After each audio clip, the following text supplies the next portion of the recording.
அனைவருக்கும் என்னுடைய வணக்கம். நான் வைணவ கல்லூரியில் பொருளியல் துறையில் 4 ஆண்டு காலமாக பணியாற்றி வருகிறேன். என்னுடைய பெயர் து. உமாபதி. என்னுடைய பொறுப்பு துணை பேராசிரியர். அது மட்டுமல்லாமல் நாட்டு நலப்பணித்திட்ட அலுவலராக கடந்த 4 ஆண்டுகளாக நான் இங்கே பணிபுரிந்து வருகிறேன். எங்களுடைய நாட்டு நலப்பணித்திட்டத்திலே மிக முக்கியமான நிகழ்ச்சி என்று சொன்னால் அது குருதி கொடை முகாம். கடந்த 36 வருடமாக நம்முடைய கல்லூரி இதில் சிறந்த பணியாற்றி வருகிறது.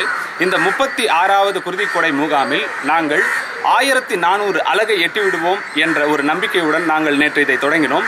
நேற்று ஒரு நாள் மட்டும், அதாவது 13/2/2012 அந்த நாளில் நாங்கள் 907 அலகுகளை நாங்கள் சாதனையாக பெற்றிருக்கிறோம். எங்களுடைய கல்லூரி 1991ஆம் ஆண்டு ஆசியாவிலேயே முதல் கல்லூரி என்ற பெயரை பெற்றுள்ளது. அது மட்டுமல்லாமல் எங்களுடைய கல்லூரியில் 5 அலகுகள் இருக்கிறது. 5 அலகுகள் என்றால் ஒவ்வொரு அலகுக்கும் 100 மாணவர்களை கொண்டது. மொத்தம் 500 மாணவர்கள் உள்ளார்கள். ஆனால் கல்லூரியிலே பல கன்சியூமர் கிளப், என்சிசி போன்ற பல துறைகளும் எங்களுடன் இணைந்து இந்த குருதி கொடை முகாமிலே அவர்கள் ஒத்துழைப்பு கொடுத்ததால் 9 மணிக்கு Sri Lakshmi registrar university of medical Guindy campus அவங்களால் இதை துவக்கி வைக்கப்பட்டது.